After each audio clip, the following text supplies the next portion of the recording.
Hey guys, I just want to give my perspective on dynamic queue. The only credibility that I actually have with me is that I played League of Legends for, I don't know, 4 or 5 years. I've Elo boosted actually. Hope that doesn't matter too much. I've Elo boosted. I've helped a lot of my friends get up to Diamond.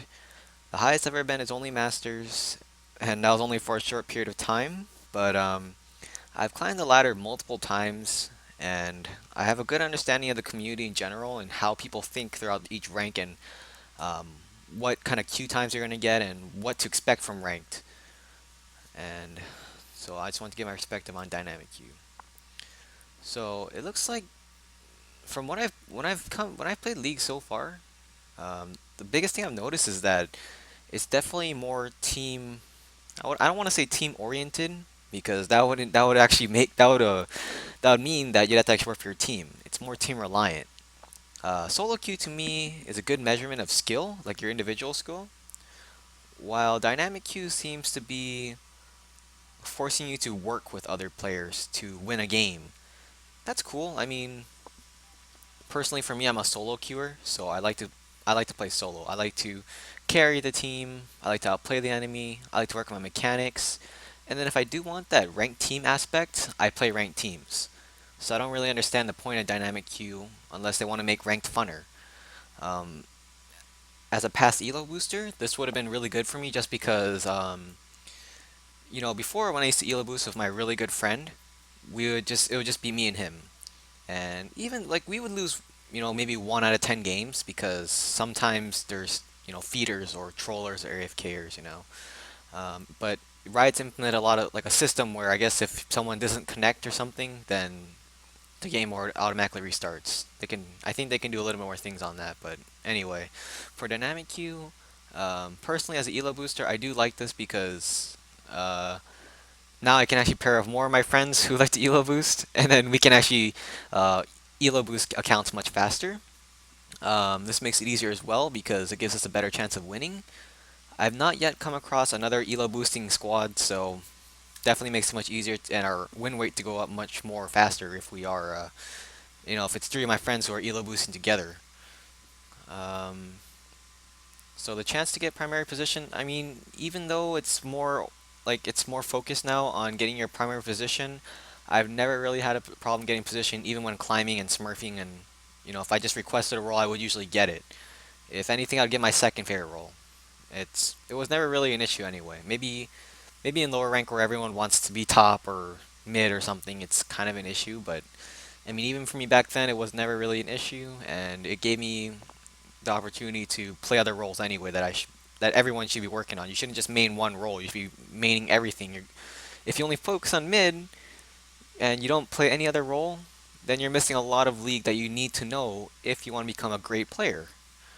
Um, so the pre-made fairness, I don't really know because I've had a few games where I'm only Diamond 2 at the moment, but I would get like a bunch of plat players and diamonds, and one time I had a gold, actually a few times, and it's like the skill disparity is crazy. It's like, okay, so I want to play with players who I can kind of trust, and if I have to play with a gold or even a plat in my high diamond games, they won't even be on the same page as me. They won't even understand what to do. If I make a shot call, they won't understand why I said it because they're not anywhere near the same skill as me. I've also noticed that there's a difference between dynamic queuers and people who still play solo queue. Just because there's a Diamond 4 dynamic queuer and a solo queuer is a Diamond 4, I'm going to trust the Diamond 4 solo queuer much more than a dynamic player because the solo queuer, he's climbed in his own way, while dynamic queuers, they've kind of learned how to play with a team, or they've learned how to maybe cheese their way to that certain rank with other people. Like they could maybe like the dynamic queuer, for example, like he could play with three other people or four other people, and he could maybe do a one certain kind of cheese like camp bot, and it keeps working till Diamond 4, and then it just kind of stops. And because people by then are a little bit better, they follow up with a four-man gang set bot. While the Diamond 4 who had to solo queues way up, he's learned other ways like to mechanically outplay his opponent. Maybe more map focused. Maybe more he's focused on his own gameplay and how he lanes and all these other like map like he learns how to play the map better. So he's not really team reliant, but he can be because it kind of comes hand in hand. But because skill in League of Legends is it's different. It's not like just because you're Diamond 4, there's you perfect different things. It's it doesn't really make sense to me. I still think that dynamic queuers aren't as good as a solo queue player, even if they are the same rank. Um, yeah, this comes with the MMR. I don't really care. High MMR queue times. Even when I was in Masters in Season 5, it didn't really make that much of a difference in queue time. And even if it did, I would just play like I'd play Hearthstone or something, or I would go do push-ups or something else. I don't know. There's a lot of things to do while in queue time, and I've never really had the queue time bother me. Maybe it's different for like LCS pros, or maybe late at night. But I've never really had problems with queue times. Um, I guess they're gonna update it more. Well, so far, my opinion on dynamic queue is that I personally, in the end, it doesn't really matter. Like, it doesn't matter. If you're really good at League, you're going to climb no matter what.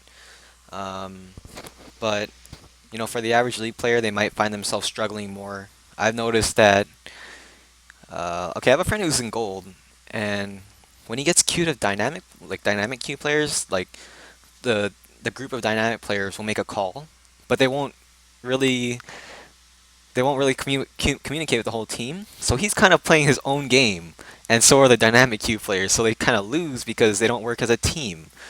So I don't really see the point of dynamic queue.